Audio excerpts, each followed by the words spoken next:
Drama की starting होती है लूकस से, जो कि एक इवेंट में आता है जो उसकी फैमिली का इवेंट होता है, और वहाँ सभी लोग उसे देखकर उसके बारे में ही बात करने लगते हैं कि लूकस आ चुका है, इस फैमिली का वारिस, और हमने सुना है कि उनकी ग्रैंडमा भी उसके लिए एक बहू ढूंढने वाली है। उसके बाद लूकस का असिस्टेंट उसके पास आता है और कहता है कि ग्रैंडमा तुम्हारा ऊपर इंतजार कर रही हैं। तो फिर लूकस ऊपर जाकर ग्रैंडमा से मिलने जाता है। उसके बाद उसकी ग्रैंडमा कहती हैं कि तुम्हें आज की पार्टी में बहुत सारी सेलिब्रिटीज आई हैं और उनमें से किसी को पसंद करना है, जिसे पसंद करोगे वो लड़की तुम्हारी है। फिर लूकस कहता है कि आप मेरे लिए खुद पसंद कर लो, मैं उसमें एक्सेप्टेंस दे दूंगा, और फिर वहाँ से चला जाता है। फिर उसका असिस्टेंट ग्रैंडमा के पास आकर कहता है कि आपने मुझे क्यों बुलाया था। तो वो उसे ड्रग की एक बॉटल पकड़ाती है और कहती हैं कि तुम्हें इससे काम करना है, मुझे लूकस के लिए एक लड़की ढूंढ कर देनी है। फिर वो उस ड्रग की बॉटल लेकर चला जाता है और फिर लूकस के साथ क्लब जाकर उसकी ड्रिंक में ड्रग मिला देता है और उसके साथ ड्रिंक पीने की एक्टिंग करता है। फिर लूकस जब उससे पूछता है कि तुम्हें ग्रैंडमा ने क्यों बुलाया था, तो वो कहता है कि बस ऐसे ही, तुम ड्रिंक करो ना। फिर लूकस उस ड्रिंक को पी लेता है और थोड़ी ही देर बाद उसे नशा होने लगता है, और फिर वो अपने असिस्टेंट को देखकर समझ जाता है कि उसने उसे ड्रग कर दिया है, और फिर वो इस बात से उस पर बहुत ज्यादा गुस्सा करता है। अगली तरफ हमें हमारी फीमेल लीड डेजी को दिखाया जाता है, जो कि एक छोटी सी फैमिली से ताल्लुक रखती है, और वह अपनी मम्मी और अपने स्टेप फादर के साथ रहती है, जो कि उसकी मम्मी को बहुत ज्यादा मारते थे। उसके स्टेप फादर ने उसको ड्रग मिलाकर एक ड्रिंक दे दी, क्योंकि वह उसको एक बड़े बिजनेसमैन के पास बेचना चाहते थे। उसकी मम्मी के कहने पर वह उस ड्रिंक को पी लेती है, जिससे वह बेहोश हो जाती है, और फिर जब उसको होश आता है तो वह देखती है कि उसके ऊपर तो कोई आदमी बैठा है जो उसे छू रहा है। फिर वह एकदम से उसे हटाने की कोशिश करती है, लेकिन वो नहीं हटता है और कहता है कि अब तो तुम उठ चुकी हो, अब तो हम दोनों मजे करेंगे, क्योंकि तुम्हारे ही बाप ने तुम्हें मेरे पास बेच दिया है, अब तुम्हें मेरे साथ रात बितानी पड़ेगी। डेजी उस आदमी के सिर पर कांच की बोतल फोड़ देती है, जिससे वह उसके मुंह पर थप्पड़ मार देता है। डेजी के पास कोई और ऑप्शन नहीं बचता, तो वह उस आदमी के टांगों के बीच में लात मार देती है और उसके बाद वो भाग जाती है। वह आदमी अपने बॉडीगार्ड से कहता है कि डेजी को पकड़ो, और वो उसका पीछा करने लगते हैं। डेजी को क्लब में भागते हुए सबसे पहले हमारा मेल लीड लूकस ही मिलता है, जिसे देखकर वो कहती है कि प्लीज मुझे बचा लो, ये लोग मेरे पीछे पड़े हुए हैं। और उसके बाद वो सारे बॉडीगार्ड्स लूकस को कह देते हैं कि तुम यहाँ से हट जाओ, वरना हम तुम्हें भी नहीं छोड़ेंगे। तो लूकस वापस उन सबसे लड़ने लग जाता है, और सबको पीटने के बाद उसे नशे की वजह से होश नहीं आ रहा होता है। तो डेजी उसे जगाने की कोशिश करती है, ये बोलकर कि तुम ऐसे कैसे सो रहे हो, अभी तो तुम्हें मुझे बचाना है, तो प्लीज ऐसा मत करो। तभी डेजी एकदम से लूकस को किस करने लगती है, और ड्रग्ड होने की वजह से लूकस उसे वापस किस करने लगता है और उसे क्लब के ही किसी रूम में ले जाता है और उसे फिर से किस करने लगता है। तभी वो कहती है कि थैंक यू मुझे बचाने के लिए, लेकिन लूकस उसे किस करना नहीं रोकता है और कहता है कि तुम खुद मेरे पास आई हो, अब अपने एक्शन के लिए तुम ही जिम्मेदार हो, और उसके साथ इंटीमेट हो जाता है। फिर जब अगले दिन उन दोनों को होश आता है, तो लूकस अपने कपड़े मंगवाता है और बाथरूम चला जाता है, और फिर डेजी को जैसे ही होश आता है वो देखती है कि वो कैसी हालत में है, और फिर उसे पिछली रात की सारी बातें याद आ जाती हैं, और वो अपने कपड़े पहन के भाग जाती है, और उसे असिस्टेंट भी देख लेता है। लेकिन जैसे ही लूकस नहाकर बाथरूम से बाहर निकलता है, वो देखता है कि वहाँ से डेजी भाग चुकी है। उसके बाद उसका असिस्टेंट जब रूम में आकर बोलने लगता है कि आखिर तुमने फाइनली किसी लड़की के साथ रिलेशनशिप बना ही लिया, तभी लूकस उसे कहता है कि वो भाग गई है, उसके बारे में इन्वेस्टिगेट करवाओ। उसके बाद असिस्टेंट ग्रैंडमा के पास जाकर बताता है कि लूकस को उन्होंने एक लड़की के साथ इंटीमेट होते हुए देखा। तो उन्होंने कहा कि तुम तो बिल्कुल किसी काम के नहीं हो, तुमने उस लड़की का पता क्यों नहीं ढूंढा, तूने उसे जाने क्यों दिया। तभी वह कहता है कि मैंने उसके बारे में इन्वेस्टिगेशन करने की बात कर ली है। उसके बाद हमें डेजी के स्टेप डैड को दिखाया जाता है, जो कि उसी बिजनेसमैन को फ़ोन करके पूछ रहे होते हैं कि मैं आपसे पूछना चाहता हूँ कि उस लड़की के साथ आपको कैसा मज़ा आया, ये तो मैं भी जानना चाहता था। तो फिर वह बिजनेसमैन गुस्से में आ जाता है और कहता है कि तुम्हारी उस लड़की ने हमारा जीना हराम कर दिया था। तभी डेजी के पापा कहते हैं कि प्लीज़ आप मुझसे ऐसे बात मत करिए। तो फिर वह बिजनेसमैन कहता है कि तुम तो चुपचाप मेरे पैसे वापस कर दो, क्योंकि मुझे वह नहीं मिला जिसके लिए मैंने तुम्हें पैसे दिए थे, और फिर वह फ़ोन काट देता है। इस बात पर डेजी के स्टेप डैड को गुस्सा आ जाता है और वह ड्रिंक करने लगते हैं। जैसे ही डेजी की मम्मी वहाँ पर आती है, वह कहता है कि जल्दी से जल्दी अपनी बेटी को फ़ोन करो और यहाँ बुलाओ। तो उसकी मम्मी ऐसा ही करती है, लेकिन जैसे ही वह डेजी को कॉल करती है, डेजी आने से मना कर देती है और कहती है कि मुझे बहुत काम है तो मैं नहीं आ सकती। और जैसे ही कॉल कटती है, वह आदमी डेजी की मम्मी को बहुत ज्यादा मारने लग जाता है, जिससे उनकी पूरी बॉडी पर घाव आ जाते हैं। डेजी, जो कि एक सैनिटरी वर्कर का काम कर रही होती है, वह अस्पताल में अपनी मम्मी को देखती है और उनका हाथ पकड़ लेती है और कहती है कि आप यहाँ पर क्या कर रही हो। तो फिर वह देखती है कि उसकी मम्मी के हाथ में ब्लड डोनेशन की रिपोर्ट्स हैं और काफी सारे घाव भी बने हुए हैं। तो फिर वह कहती है कि आप अपने साथ ऐसा क्यों कर रही हो, उस आदमी ने आपकी इतनी बेकार हालत बना दी है। तो उसकी मम्मी कहती है कि तुम्हारे स्टेप डैड ने ही हमें सब कुछ दिया है, खाना हो या घर की छत, तो कोई बात नहीं बेटा। उसके बाद डेजी अपने पैसे अपनी मम्मी के हाथ में रख देती है और कहती है कि यह मेरी फीस के पैसे थे, लेकिन आप इन्हें रख लो, आपके काम आएंगे। तो उसकी मम्मी कहती है कि तुम कितनी बड़ी हो गई हो, मेरी चिंता मत करो, सब ठीक है। अगले सीन में डेजी अपना काम करके जा रही होती है, लेकिन रास्ते में उसे अपने स्टेप डैड दिख जाते हैं, जो कि उसका हाथ पकड़ लेते हैं और कहते हैं कि मैं तुम्हें बाहर बेचकर ही रहूंगा। तो वह उनका हाथ छुड़ाने की कोशिश भी करती है और फिर उसके स्टेप डैड कहते हैं कि तुम्हें अभी के अभी उस बिजनेसमैन के पास चलना होगा, उससे जाकर माफी मांगनी होगी। वह बताती भी है कि यह आप इलीगल चीज कर रहे हो, लेकिन उसका स्टेप डैड नहीं मानता है और फिर वह उसके पैर पर लात मार के एक सिक्योरिटी गार्ड की हेल्प से अपना प्रोटेक्शन करती है। और फिर उसके स्टेप डैड कहते हैं कि तुम मुझसे कितना ही भाग लो, बच नहीं पाओगी, और वहां से चला जाता है। तभी सिक्योरिटी गार्ड डेजी से कहता है कि आपको किसी भी तरीके की जरूरत पड़े तो आप हमें कॉल कर सकती हैं और आपको अपना ध्यान रखना होगा इन जैसे लोगों से बचने के लिए। डेजी उनको थैंक यू कहकर वहां से चली जाती है। फिर वह अपनी दोस्त के पास जाती है, जो कि उससे सैनिटरी पैड्स मांगती है और कहती है कि तुम्हारा चेहरा बहुत ज्यादा डर लग रहा है, क्या हो गया है। तो वह उसे कहती है कि कुछ भी नहीं। और फिर अगले सीन में वह प्रेगनेंसी किट कहीं से लेकर अपनी मम्मी के साथ जा रही होती है, तो उसकी मम्मी उससे पूछ लेती है कि तुम मुझसे क्या छुपा रही हो। तो वह बताती है कि मुझे अच्छा फील नहीं हो रहा था और मेरी तबीयत खराब थी, तो इसलिए मैंने दवाई ली है। लेकिन उसकी मम्मी जबरदस्ती उसका बैग खींचकर देख लेती है कि वह प्रेगनेंसी किट लेकर आई है। उसके बाद उसकी मम्मी उसे गले लगा लेती है और रोने लगती है और कहती है कि अपनी माँ को माफ कर देना, यह सब मेरी वजह से हुआ है। और फिर वह उसे खींच खींच कर हॉस्पिटल लेकर चली जाती है और अपनी बेटी का अबॉर्शन करवाने के लिए डॉक्टर से कहती है। लेकिन डेजी अपनी मम्मी का हाथ छुड़ाने की कोशिश करती है, क्योंकि वह कहती है कि उसे उस बच्चे को अपने पास रखना है और वह उसका ख्याल रखना चाहती है, न कि उसे मारना चाहती है। उसके बाद उसकी मम्मी कहती है कि तुम अभी बहुत छोटी हो और इस उम्र में तुम कैसे किसी बच्चे को पाल सकती हो।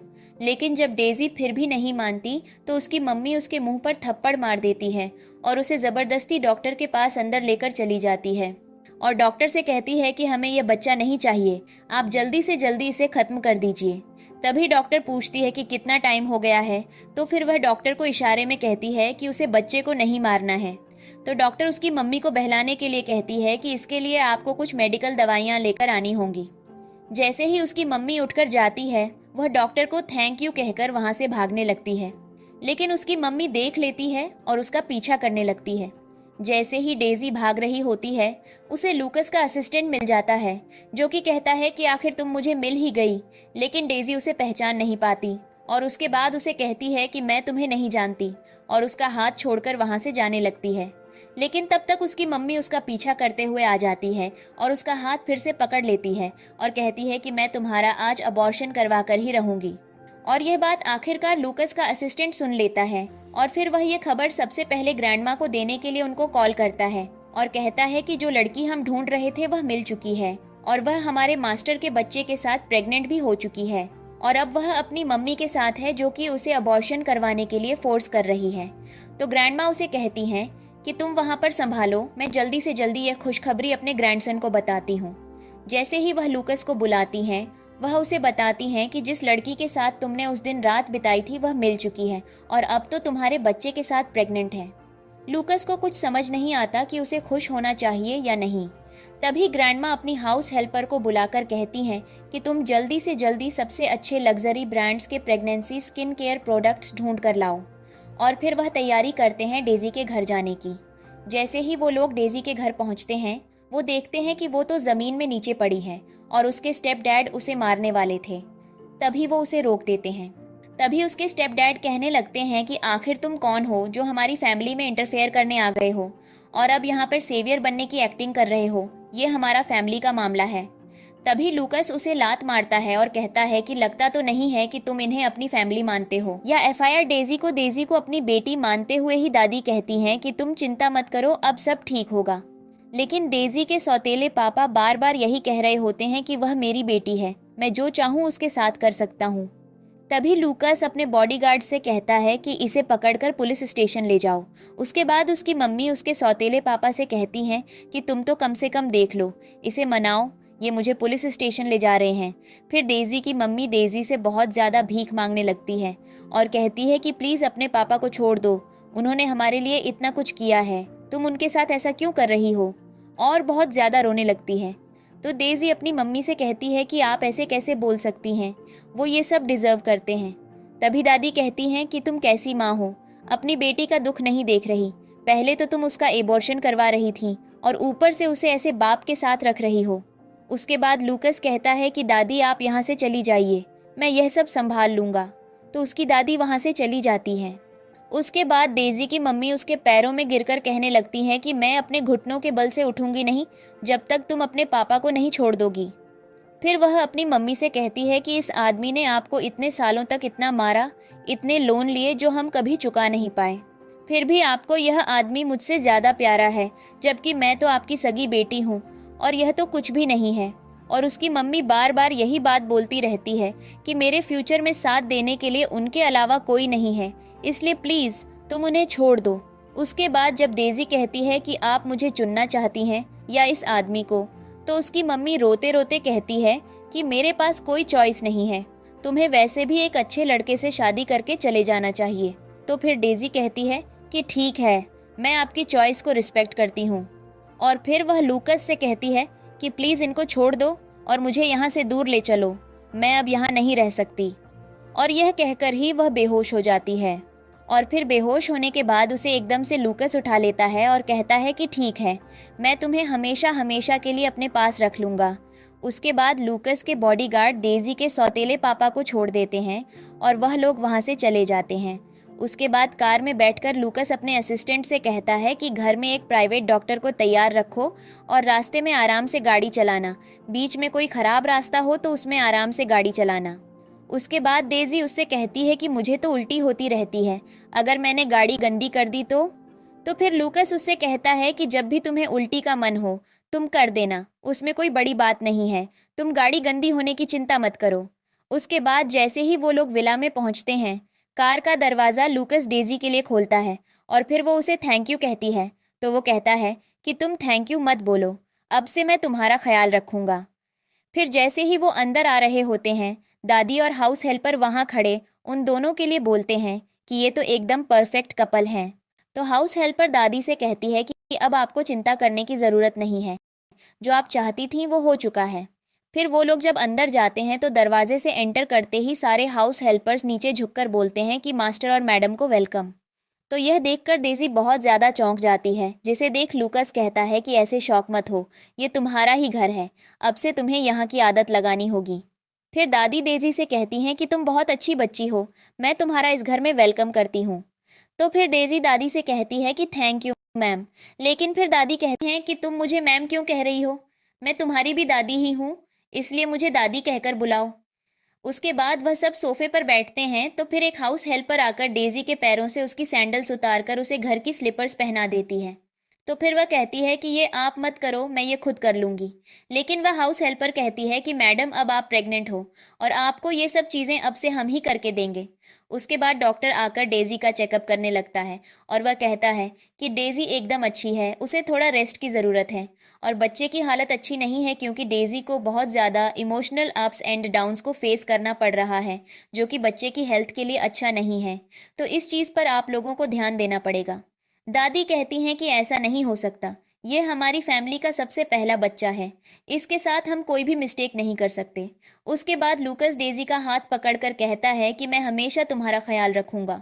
फिर वह दोनों मैरिज सर्टिफिकेट लेने जाते हैं और एक दूसरे से कोर्ट में शादी कर लेते हैं। और फिर डेजी मन में सोचती है कि मैंने तो एक ऐसे इंसान से शादी कर ली जिसे मैं सिर्फ एक दिन मिली हूँ, उसके बाद जैसे ही वो घर जाते हैं, ग्रैंडमा उनसे शादी का सर्टिफिकेट मांगती हैं और हाउस हेल्प से बोलकर उन्हें संभालने को कह देती हैं। उसके बाद ग्रैंडमा डेजी के लिए बहुत सारी ड्रेसेस और अलग अलग प्रकार की चीज़ें जो उसे प्रेगनेंसी में काम आएंगी वो लेकर वहाँ पर रख देती हैं और कहती हैं कि तुम्हें इनमें से जो भी पसंद हो तुम उन्हें रख सकती हो, क्योंकि ये मेरे ग्रैंडसन के बच्चे की बात है, तो मैं इसमें बिल्कुल भी समझौता नहीं करना चाहती, इसलिए मैंने सबसे टॉप ब्रांड की चीज़ें मंगवाई हैं।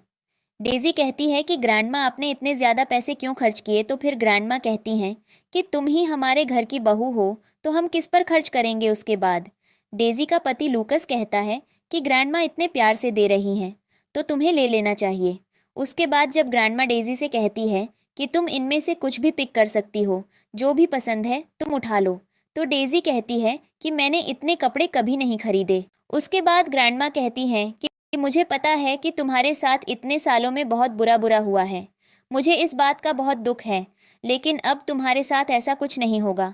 तुम्हें जो कुछ भी पसंद हो तुम सीधे आकर मुझे बोल सकती हो, मैं तुम्हें वह चीज़ लाकर दूंगी।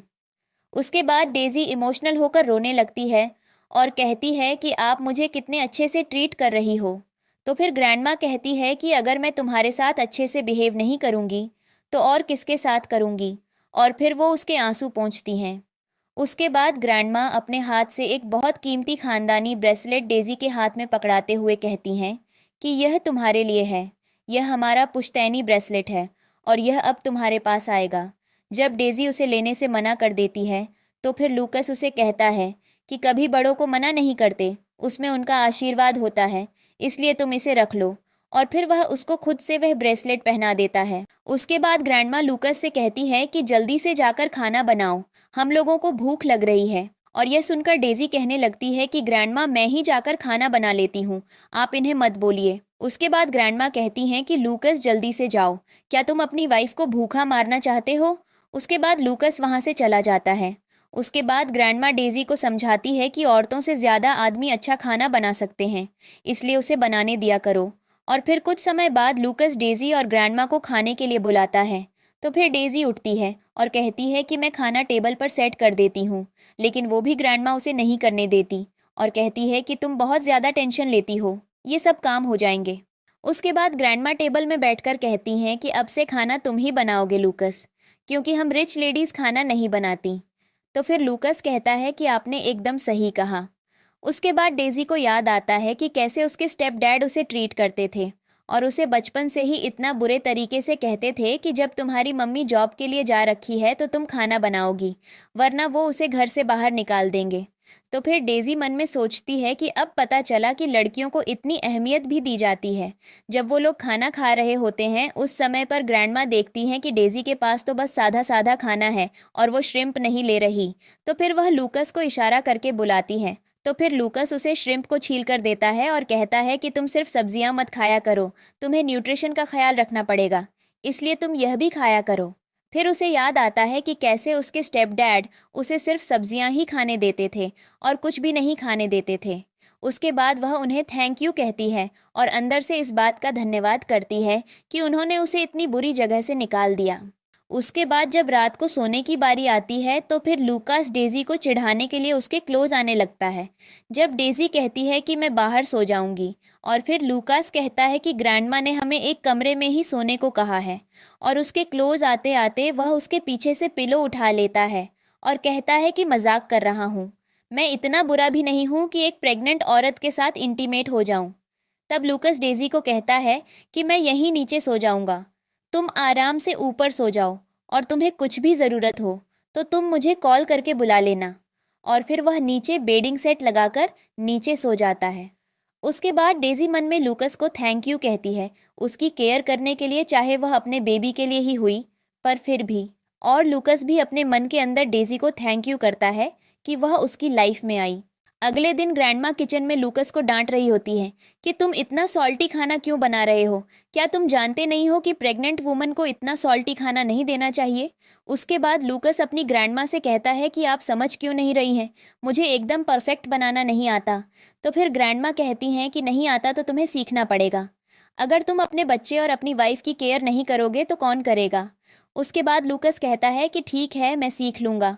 और फिर ग्रैंडमा उसे कहती हैं कि मैं तुम्हें सिखाऊंगी और इस खाने को तुम खुद खाओगे और उसके बाद से तुम खुद ही पकाओगे, क्योंकि तुम नहीं जानते कि तुम्हारे ग्रैंडपा कितना अच्छा खाना बनाते थे। तुम्हें भी सीखना चाहिए। तो फिर लूकस कहता है कि ठीक है। उसके बाद जब वह डेज़ी को लेकर आते हैं तब ग्रैंडमा डेज़ी से कहती हैं कि यह सब तुम्हारे हस्बैंड ने बनाया है। पहले उसने बुरा बनाया था, लेकिन अब मैंने उसे सही करने के लिए खुद सिखाया और फिर उसने अपना हाथ भी थोड़ा चला दिया। तभी लूकस कहता है कि ग्रैंडमा आप मेरी बुराइयां तो मत करिए। तभी डेज़ी कहती है कि ग्रैंडमा क्या मुझे फर्स्ट एड बॉक्स मिल सकता है। तो फिर ग्रैंडमा हाउस हेल्प से फर्स्ट एड बॉक्स मंगवाती हैं और फिर डेज़ी लूकस के हाथ में जहाँ पर जला होता है वहाँ पर ऑइंटमेंट लगाने लगती है और लूकस उसको देखता रह जाता है। उसकी आंखों में ये प्यार देखकर बाद में ग्रैंडमा डेज़ी को कहती हैं कि बेटा लूकस की लाइफ में बहुत कुछ हुआ है जिसकी वजह से वह इतना कम बोलता है। एक बार उसके पेरेंट्स उसके बर्थडे में आ रहे थे, लेकिन रास्ते में उनका एक्सीडेंट हो गया और उनकी डेथ हो गई और इस वजह से वह कभी भी अपना बर्थडे नहीं मनाता और मैं भी उससे डरती हूँ क्योंकि कभी कभी वो मेरे ऊपर भी गुस्सा करने लगता है। लेकिन जब से तुम आई हो तब से वह मुझे चेंज होता नजर आ रहा है, इसलिए मैं चाहती हूँ कि तुम उसको धीरे धीरे चेंज कर दो। उसके बाद डेज़ी कहती है कि आप चिंता मत करिए, सब ठीक हो जाएगा। अगले सीन में ग्रैंडमा को उनके डॉक्टर कह रहे होते हैं कि आपको हॉस्पिटलाइजेशन की ज़रूरत है। अगर आप ऐसे घर में रहीं तो ये आपके लिए अच्छा नहीं होगा। तो ग्रैंडमा उन्हें कहती हैं कि अभी तो मुझे अपने ग्रैंडसन के बेटे को अपनी गोद में उठाना है, इसलिए मैं किसी भी हॉस्पिटल में नहीं जाना चाहती हूँ। अब तुम यहाँ से जा सकते हो। और फिर वह डॉक्टर को वहाँ से चले जाने को कहती हैं और देख लेती हैं कि डेज़ी चुपके से बातें सुन रही थी, तो वह डेज़ी को बुला लेती हैं। डेज़ी ग्रैंडमा से कहती है कि अगर आप ऐसा करेंगी तो आप ठीक कैसे होंगी। तो फिर ग्रैंडमा कहती हैं कि प्लीज़ तुम मेरी बात समझने की कोशिश करो। मैं नहीं चाहती कि मैं बिस्तर में लेटी रहूं और सबकी दया की नज़र से घिरी हुई रहूं। मैं ऐसी ज़िंदगी जीना नहीं चाहती हूं। यह मेरी आखिरी इच्छा है। अगर मैं ऐसे ही रहकर घर में ही मर जाऊं तब भी मैं खुश हूं। प्लीज़ तुम यह बात लूकस को मत कहना। तो फिर डेज़ी मन में पत्थर रखकर हाँ कह देती है। उसके बाद लूकास का असिस्टेंट उसके पास एक इन्वेस्टिगेशन रिपोर्ट लेकर आता है डेज़ी के पास के बारे में और फिर वह कहता है कि एक तरफ से तो आप उसे बिना शर्त प्यार करने लगे हैं और दूसरी तरफ आप उनकी इन्वेस्टिगेशन कर रहे हैं। आखिर आप क्या सोच रहे हैं। तो फेस लूकस कहता है कि मुझे तुम्हें बताने की ज़रूरत नहीं है कि मैं क्या कर रहा हूँ और अब मैं तुम्हारे ऊपर इस रिपोर्ट को छोड़ रहा हूँ जिसमें डेज़ी के स्टेप डैड के बारे में लिखा है। तो उनका केस तुम्हारे ऊपर मैं छोड़ रहा हूँ और फिर वहाँ से चला जाता है। उसके बाद लूकस डेज़ी के कमरे के पास से गुजर रहा होता है और उसे उसकी एकदम से आवाज़ आती है। तो वह पैनिक करके अंदर चला जाता है और देखता है कि डेज़ी बाथरूम में फिसल गई और वह उसे कहता है कि तुम आराम से क्यों नहीं रह सकती हो। इस टाइम तुम्हें अपने ध्यान रखने की ज़रूरत है। उसके बाद वह उसे उठाकर बाहर चला जाता है और कॉल करके कहता है कि मुझे अपनी वाइफ के बाथरूम के लिए ऐसी चीज़ें लगवानी हैं जिससे वह वहाँ गिरे ना। अगले दिन लूकस डेज़ी को शॉपिंग ले जाता है और डेज़ी एक ड्रेस को देखने लग जाती है जो उसे पसंद आने लग जाती है। तो फिर वह लूकस से पूछता है कि क्या तुम्हें यह लेनी है, तो वह मना कर देती है और फिर वह लोग बेबी के लिए शॉपिंग करने चले जाते हैं और वहाँ से कुछ सूट्स लेकर आ जाते हैं। घर जाकर डेज़ी देखती है कि उसके लिए जो ड्रेस उसे पसंद आई थी वह लूकस ने पहले ही खरीद ली है और वह बहुत खुश हो जाती है और कहती है कि तुमने यह कब ली। तो फिर लूकस उससे कहता है कि तुम मेरी वाइफ हो, अगर मैं तुम्हारे लिए नहीं लूँगा तो किसके लिए लूँगा। और इसी बात पर खुशी से वह लूकस को किस कर देती है और जैसे ही वह अपने रूम के बाथरूम में जाती है तो वह वहाँ पर देखती है कि वहाँ पर हर जगह उसके लिए एंटी स्लिप चीज़ें लगी हुई होती हैं जिससे वह फिसल ना पाए। और वह देखकर वह मन में सोचती है कि अगर लूकस उसे ऐसे ही ट्रीट करता रहा तो उसे उससे प्यार हो जाएगा। उसके बाद लूकस का असिस्टेंट उसके पास आता है और कहता है कि मैं इस बात का ध्यान दे रहा हूँ कि डेज़ी की मम्मी को उसके पापा बिल्कुल भी बुली न करें। और फिर वह लूकस को कहता है कि क्या आप जानते हैं कि आज सिस्टर इन लॉ का बर्थडे है। तभी लूकस कहता है कि नहीं। तो फिर उसका असिस्टेंट कहता है कि आपको उन्हें कुछ गिफ्ट देने चाहिए, जैसे कि फ्लावर्स, चॉकलेट वगैरह। तो फिर लूकस कहता है कि ठीक है, तुम ये चीज़ें अरेंज कर दो। और इसी बात पर असिस्टेंट कहता है कि वह वाइफ आपकी है या फिर मेरी, जो आप मुझसे ही अरेंज करवाते रहते हैं। उसके बाद लूकस कहता है कि उसे शायद सनफ्लावर्स बहुत पसंद हैं, तो तुम उसी का एक बुके लेकर आ जाना। घर जाकर लूकस डेज़ी को सनफ्लावर का एक बुके देता है और कहता है कि यह तुम्हारे लिए है। तो फिर वह पूछती है कि ये तो मेरे लिए क्यों लेकर आए। तब लूकस कहता है कि आज तुम्हारा बर्थडे है, इसीलिए। तभी मन में डेज़ी सोचती है कि मैंने तो इतने सालों से कोई बर्थडे नहीं मनाया। उसके बाद ग्रैंडमा भी वहाँ पर आती हैं और डेजी को कुछ प्रॉपर्टी पेपर्स देती हैं और कहती हैं कि ये कंपनी के शेयर्स हैं और घर के पेपर्स हैं, ये सब मैं तुम्हारे नाम कर रही हूँ। तभी डेजी कहने लगती है कि नहीं, मैं ये बिल्कुल नहीं ले सकती, और वह एकदम इनकार कर देती है क्योंकि ये सब बहुत ज़्यादा एक्सपेंसिव चीज़ें होती हैं। लेकिन लूकस और ग्रैंडमा फोर्सफुली उसको वह चीज़ें दे ही देते हैं। उसके बाद लूकस अपने दोस्तों के साथ ड्रिंक करने क्लब में जाता है, जहां उसके दोस्त उसे चिढ़ा रहे होते हैं कि कुछ लोगों की तो शादी के बाद भी गर्लफ्रेंड होती है, कहीं लूकस भी ऐसा ही तो नहीं है। तो फिर लूकस उन्हें जवाब देता है कि मैं एक फैमिली मैन हूँ और वफादार हूँ। मेरी पत्नी अगर तुम्हारी बातें सुन लेती तो मैं तुम लोगों को कभी माफ़ नहीं करता, और अगर तुम ये बेकार की बातें करते रहोगे तो मैं यहाँ से जा रहा हूँ। और फिर वह अपना फ़ोन खोलकर मैसेज पढ़ता है जिसमें डेजी ने लिखा होता है कि मैं तुमसे मिलने आई हुई हूँ और मैं तुम्हारा नीचे इंतज़ार कर रही हूँ। और तभी लूकस वहाँ से चला जाता है और फिर वह डेजी को बोलता है कि तुम यहाँ क्यों रुकी हुई हो, तुम अगली बार से मेरे लिए ऐसे इंतज़ार मत करना, सीधे मेरे पास आ जाया करो। तो फिर डेजी कहती है कि मैंने इंतज़ार नहीं किया, मैं अभी अभी आई हूँ, टेंशन मत लो। उसके बाद वो दोनों एक साथ कार में जाते हैं और बैठ जाते हैं। दूसरी तरफ एक औरत उन्हें देख रही होती है जिसका नाम होता है एलिजाबेथ, और वह मन में सोच रही होती है कि आखिर यह कौन है जो लूकस के साथ बैठ गई, क्योंकि लूकस सिर्फ मेरा है। और वह अपनी इन्वेस्टिगेटर को कॉल करके डेजी के बारे में जांच करवाने के लिए कहती है। तभी वह अंदर जाकर दोस्तों की बातें सुनती है तो उसे पता लगता है कि लूकस की शादी हो चुकी है, और यह सुनकर वह बिल्कुल सहन नहीं कर पाती और कहती है कि ऐसा बिल्कुल नहीं हो सकता क्योंकि लूकास सिर्फ मेरा है। उसके बाद जैसे ही वह घर जाती है तो उसे कॉल आता है कि हमने जांच कर ली है, डेजी लूकस की पत्नी है और उनके बच्चे की माँ भी बनने वाली है। पर यह सुनकर एलिजाबेथ एकदम पागल हो जाती है और वह कोई साजिश रचने की कोशिश करती है। वह कॉल करके कुछ गलत काम करवाती है। लूकस डेजी को यूनिवर्सिटी में छोड़ रहा होता है तो रास्ते में वह कह देती है कि मुझे थोड़ा पीछे ही छोड़ देना ताकि लोग बातें न बनाएं, इसीलिए वह पीछे ही रुक जाते हैं। लेकिन वहीं पर एक कैमरामैन फ़ोटो खींचकर उसे वायरल कर देता है, और जैसे ही डेजी यूनिवर्सिटी में जाती है और अपनी क्लास के अंदर जाती है, उसे सभी के सभी बहुत गंदी नज़रों से देखने लगते हैं, जैसे उसने पता नहीं कितना बड़ा गुनाह किया हो, और सभी के सभी उसे रखेल कहने लग गए थे। और उसे यह बातें समझ नहीं आ रही होती हैं, तो वह अपनी बेस्ट फ्रेंड से पूछती है, जो उसे बताती है कि वह इस फोटो के लिए ये सब कह रहे हैं। फिर डेजी अपनी फ्रेंड को बताती है कि ये मेरे बच्चे का पापा है, और यह सुनकर उसकी फ्रेंड बहुत ज़्यादा खुशी से एक्साइटेड हो जाती है। तो फिर डेजी कहती है कि थोड़ा आराम से बात करो, मैं इन्हें सबको नहीं बताना चाहती हूँ, और मैं तो यह भी नहीं जानती कि इस बच्चे के होने के बाद मेरा क्या होगा, क्योंकि यह अमीर परिवार अपने घर के बच्चों को बहुत ज़्यादा अहमियत देते हैं। तभी उसकी दोस्त कहती है कि सब अच्छा ही होगा, कम से कम तुम लूकस के बेबी की माँ हो। उसके बाद एलिजाबेथ डेजी के घर जाती है ताकि वह उसके पेरेंट्स के पास जा सके, उन्हें मोहरा बनाकर लूकस को हासिल करने के लिए। जैसे ही वह उनके घर पहुंचती है तो डेजी के स्टेप डैड बोलते हैं कि तुम कौन हो और यहाँ क्यों आई हो। तभी एलिजाबेथ कहती है कि अगर मैं तुमसे कहूँ कि तुम अपनी बेटी डेजी को मार दो तो क्या तुम यह मेरा काम कर दोगे।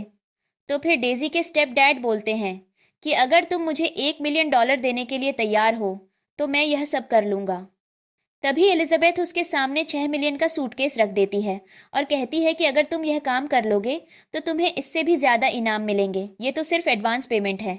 उसके बाद वह उसे एक फ़ोन भी देती है और कहती है कि जब भी मुझे तुमसे कुछ करवाना होगा तो मैं तुम्हें इस फ़ोन पर कॉल करूंगी, तो इसे भी अपने साथ रखना। डेजी का स्टेप डैड बहुत खुश हो जाता है और उसकी बात को मान लेता है क्योंकि वह खुद भी डेजी से बदला लेना चाहता था।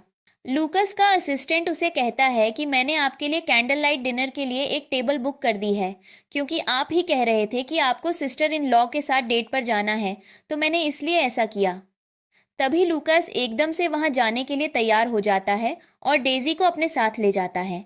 फिर वह उससे प्यार भरी बातें करता है और फिर वो दोनों डिनर करते हैं, और यह बात एलिजाबेथ के जासूस उसे बता देते हैं कि डेजी और लूकस साथ में कैंडल लाइट डिनर गए हैं। और यह सुनकर वह एकदम से बहुत ज़्यादा भड़क जाती है और उसे बहुत गुस्सा आने लगता है। तो वह डेजी के स्टेप डैड को कॉल करके बोल देती है कि तुम्हें जिस काम के लिए मैंने पैसे दिए हैं तुम उस काम को कर दो, तुम्हारे घर के ही बाहर एक वैन रखी होगी, जाकर। उसके बाद डेजी के स्टेप डैड ने वैन से डेजी और लूकस के बाहर आते ही उनका एक्सीडेंट करने की कोशिश की, लेकिन तब तक लूकस ने डेजी को बचा लिया और फिर वह भाग गया। उसके बाद डेजी चक्कर खाकर गिर जाती है और लूकस उसको पकड़ लेता है और सीधे अस्पताल लेकर जाता है, जहां पर डॉक्टर उसे कहती है कि वो एकदम ठीक है, लेकिन उनको ऐसे अचानक चीज़ों से दूर रखो, वरना उनका मिसकैरेज भी हो सकता है। इसीलिए अभी उन्हें उठाने की कोशिश भी मत करना। उसके बाद ग्रैंडमा कहती है कि मुझे कहीं से भी लाकर उस अपराधी को आगे लेकर आओ जिसने मेरी बहू के साथ ऐसा किया। उस बेचारी ने न जाने अपनी जिंदगी में कितना कुछ सहा है। एलिजाबेथ को कॉल करके डेजी का स्टेपडैड बताता है कि उसे लूकस ने एक्सीडेंट होने से बचा लिया, और यह सुनकर तो एलिजाबेथ का गुस्सा दोगुना हो गया। तभी वह बोलती है कि क्या तुमसे इतनी सी चीज संभाली नहीं गई, और उसके बाद वह कॉल काट देती है। और दूसरी तरफ अस्पताल में जैसे ही डेजी को होश आता है तो ग्रैंडमा कहने लगती है कि मैं तो बहुत चिंता में आ गई थी, तुम फाइनली होश में आ गई हो। तो फिर डेजी पूछती है कि ग्रैंडमा मुझे हुआ क्या था। तो ग्रैंडमा उसे बताती है कि तुम्हारा एक्सीडेंट हुआ था और तुम्हें लूकस ने बचा लिया था, लेकिन मैं तुम्हारे लिए बहुत ज़्यादा टेंशन में आ गई थी। मुझे तो कल रात से बिल्कुल नींद नहीं आई। डेजी रोने लगती है और कहती है कि आप लोग मेरा इतना ख्याल कैसे रख लेते हैं। तो फिर ग्रैंडमा कहती है कि तुम कोई बाहर की नहीं हो, अब तुम मेरे ग्रैंडसन की पत्नी हो और तुम्हारा एक दर्जा है इस फैमिली में, इसलिए तुम्हारी केयर करना भी बनता है, तो ऐसा मत बोलो। तभी डेजी कहती है कि अब मैं होश में आ चुकी हूँ, अब आप प्लीज़ जाकर रेस्ट कर लीजिए। एलिजाबेथ के घर बेल बजती है तो वह देखती है कि वहाँ पर लूकस का असिस्टेंट आता है, और फिर वह अंदर जाकर जब बैठकर बात करते हैं तो लूकस का असिस्टेंट उससे पूछता है कि क्या तुम ही थी जिसने इस एक्सीडेंट को करवाया है। तो वह हाँ कह देती है और बोलती है कि मैं किसी से नहीं डरती हूँ। तभी लूकस का असिस्टेंट कहता है कि वह तो अच्छा है कि यह बात मेरे हाथ में है, वरना लूकस इस बात की जांच कर रहा है। अगर किसी और के हाथ में यह इन्वेस्टिगेशन चली जाती तो तुम बिल्कुल नहीं बचती। तभी एलिजाबेथ कहती है कि हम बचपन से साथ थे और उसने आखिर में एक गरीब सी लड़की डेजी से शादी कर ली। वह भला ऐसे कैसे कर सकता है। तभी लूकस का असिस्टेंट कहता है कि तुम ही उसे छोड़कर गई थी जब उसका एक बुरा टाइम चल रहा था। लूकस का असिस्टेंट कहता है कि जो तुम चाहती हो वह करो, मुझे तुमसे कोई मतलब नहीं है, और वह वहां से चला जाता है। फिर अगले सीन में लूकस डेजी के स्टेप डैड को मरवा रहा होता है ताकि वह सच उगल दे कि उसने भला यह एक्सीडेंट किसके कहने पर किया, क्योंकि उसने उसकी बैंक कार्ड ट्रांजैक्शंस देख ली थी जो कि बहुत ज़्यादा अमाउंट की थी। वह उसे बार बार मरवाकर पूछता है कि आखिर तुमने किसके कहने पर यह किया, लेकिन डेजी का स्टेप डैड कुछ नहीं बोलता। और तभी वहां पर डेजी आ जाती है और वह रोने लगती है और कहती है कि आखिर तुम मुझे क्यों मारना चाहते थे। इतने सालों से तुमने मेरे साथ इतना बुरा किया है और तुम फिर भी मुझे अब भी मारना ही चाहते थे। उसके बाद डेजी उसे लात मार देती है और फिर लूकस उसे शांत करने के लिए कहता है कि मैं हमेशा तुम्हारे साथ हूँ, तुम चिंता मत करो, तुम्हें कोई हर्ट नहीं कर सकता जब तक मैं तुम्हारे साथ हूँ। और फिर डेजी को वह घर जाकर रेस्ट करने को कहता है और ड्राइवर को उसे लेकर जाने को कहता है। उसके बाद वह अपने असिस्टेंट से बात करता है कि मैं जानता हूँ कि यह किसने किया है, और इस आदमी ने जो उसे बचपन से लेकर आज तक इतना बुरा बुरा ट्रीट किया, लेकिन इस बार मैं इन्हें सबको छोड़ूंगा नहीं। उसके बाद घर जाकर लूकस डेजी को बहुत पैम्पर करता है। वह उसके लिए बैग्स लेकर आया होता है जो कि अलग अलग ब्रांड के होते हैं और डिफरेंट स्टाइल्स के होते हैं, जिन्हें देखकर वह कहता है कि यह मैं तुम्हारे लिए सब लेकर आया क्योंकि मुझे समझ नहीं आया कि तुम्हें कौन सा पसंद आएगा, और यह सब तुम्हारे ही हैं। तो फिर डेजी कहती है कि तुम मुझे इतने अच्छे से ट्रीट करते हो, इस चीज़ के लिए थैंक यू, मुझे आज तक किसी ने भी ऐसा ट्रीट नहीं किया। तभी लूकस कहता है कि ये बस शुरुआत है, आगे फ्यूचर में तो मैं तुम्हारे साथ और भी प्यार से तुम्हें रखूंगा। तब डेजी कहती है थैंक यू, और फिर वह उसे किस करता है। ग्रैंड माँ डेजी के घर जाती है और उसकी मम्मी को बता देती है कि लूकस और डेजी ने शादी कर ली है और अब उनकी वेडिंग सेरेमनी होनी है, जिसके लिए दोनों पेरेंट्स का इन्वॉल्वमेंट ज़रूरी होता है, और वो वेन्यू डिसाइड करने वहाँ आई हुई हैं। वो डेजी की मम्मी को समझाती हैं कि तुमने आज तक कभी भी डेजी को अच्छे से ट्रीट नहीं किया और उसके पास्ट में सब उसके साथ बुरा ही हुआ है, लेकिन अब वह ऐसा नहीं सहेगी। अगर उसके साथ ऐसा कुछ किया तो फिर उनका व्यवहार भी तुम्हारे लिए अच्छा नहीं होगा। ऐसे ही धमकी देते हुए ग्रैंडमा जब डेजी की मम्मी को बोलती है तो फिर वह भी कहती है कि हाँ, मैं अपनी गलती समझती हूँ कि मैंने उसको अच्छे से नहीं पाला, और मैं अब से ध्यान रखूंगी कि ऐसा कभी ना करूँ। उसके बाद ग्रैंडमा वहाँ से चली जाती है। लूकस का असिस्टेंट फिर से एलिजाबेथ के पास जाता है और कहता है कि तुम अपनी हरकतों से बाज आ जाओ और सुधर जाओ, वरना इसका अंजाम बिल्कुल अच्छा नहीं होगा। लेकिन वह फिर भी अपनी मर्जी चलाती रहती है और कहती है कि मैं नहीं डरती हूँ, चाहे कुछ भी हो जाए। उसके बाद लूकस का असिस्टेंट एलिजाबेथ को बताता है कि तुम बिल्कुल नहीं समझ रही कि लूकस अब अपनी लाइफ में आगे बढ़ चुका है, तो तुम उसका पीछा छोड़ दो। अब वह सिर्फ और सिर्फ डेजी से प्यार करता है और वही उसकी वाइफ है। एलिजाबेथ बिल्कुल नहीं समझती और कहती है कि मैं कम से कम ट्राई तो कर रही हूँ, उसने तो मुझे छोड़ ही दिया। तब असिस्टेंट कहता है कि उसने नहीं, तुमने उसे छोड़ा था और वे अब दोनों शादी कर रहे हैं। उनकी वेडिंग सेरेमनी है, मैरिज सर्टिफिकेट उन्होंने पहले से ही ले लिया था। और यह सुनकर तो एलिजाबेथ को और ज्यादा गुस्सा आ जाता है। तब लूकस का असिस्टेंट कहता है कि तुमने हम सबको बहुत ज्यादा डिसअपॉइंट किया है, कम से कम अब मुझे तो मत करो, मैं तुमसे डिसअपॉइंट नहीं होना चाहता था। तभी एलिजाबेथ कहती है कि मुझे किसी से कोई मतलब नहीं है, तुम अभी के अभी यहाँ से बाहर निकल जाओ।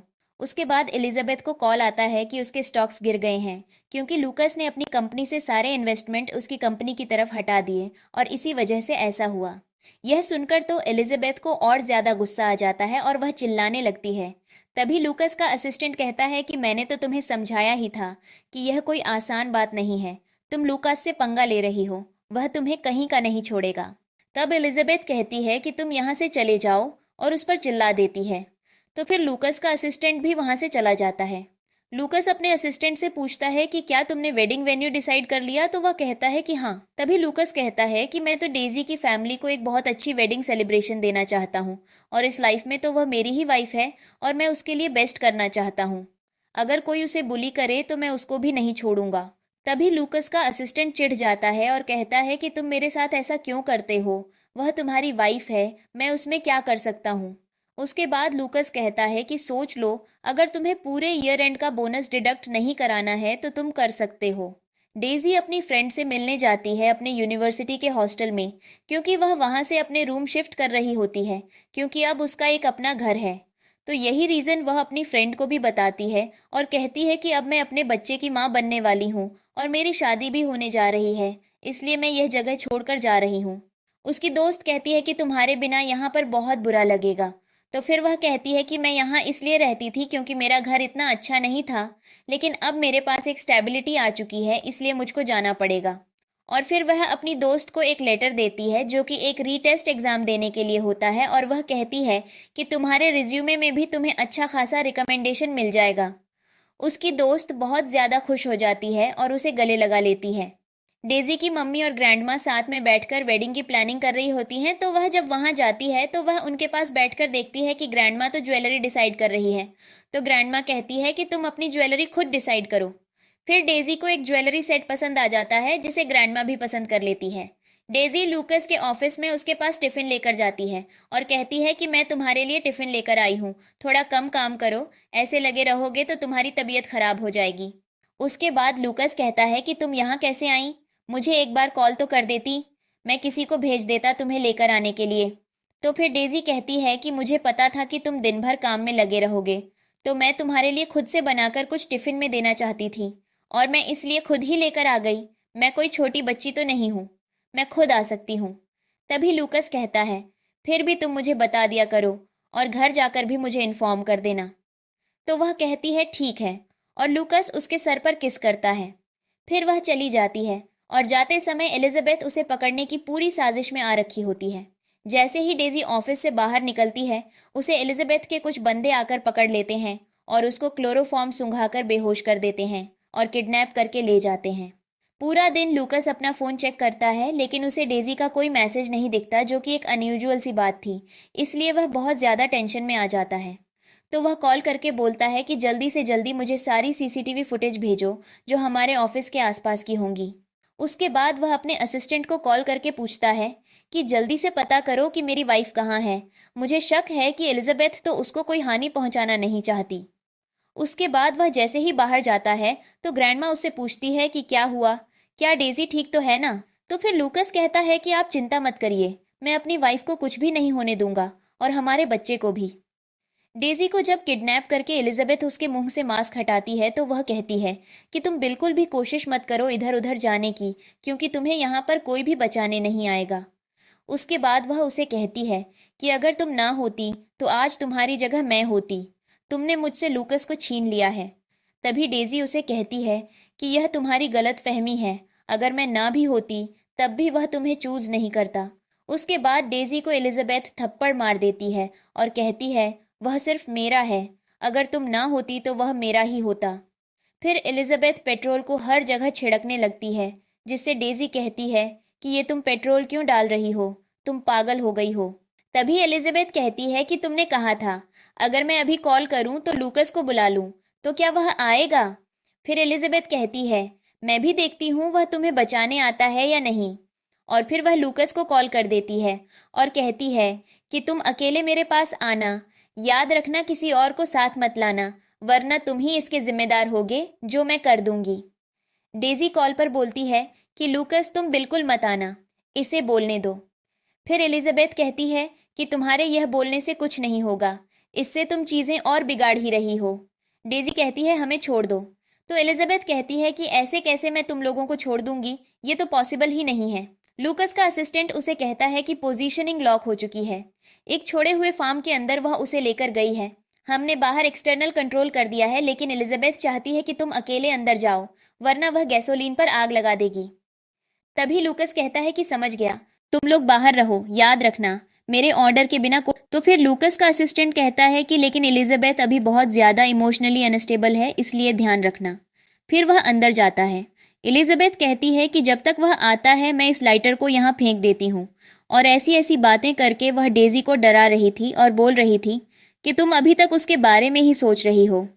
लेकिन तब तक वहाँ लूकस आ जाता है और उसे देखकर एलिजाबेथ कहती है कि मुझे उम्मीद नहीं थी कि तुम इतनी जल्दी आ जाओगे। ये सच में इमोशनल बॉन्डिंग है। फिर लूकस कहता है, तुम जो बोलोगी मैं वही करूँगा, प्लीज़ उसे छोड़ दो। एलिजाबेथ कहती है कि लूकस, मुझे तुम बहुत पसंद हो, लेकिन तुम मुझसे शादी करना नहीं चाहते, ऐसा क्यों? मेरे अंदर क्या कमी थी जो तुमने मेरे साथ ऐसा किया? लूकस फिर से उसे कहता है कि मैं तुम्हें सब कुछ दे सकता हूँ जो तुम चाहती हो, बस डेजी को जाने दो। फिर एलिजाबेथ कहती है कि ठीक है, तो मेरे लिए घुटनों टेको और घुटनों पर बैठकर मुझसे भीख मांगो। लूकस ये करने के लिए भी मान जाता है क्योंकि एलिजाबेथ डेजी के गले में चाकू लगा देती है। फिर लूकस कहता है कि ठीक है मैं बैठता हूँ, लेकिन उसे चोट मत पहुँचाना। फिर डेजी कहती है लूकस मत बैठो, वह इसके लायक नहीं है। एलिजाबेथ कहती है कि लूकस, मुझे उम्मीद नहीं थी कि तुम आज यहाँ होगे, लेकिन यह काफ़ी नहीं है।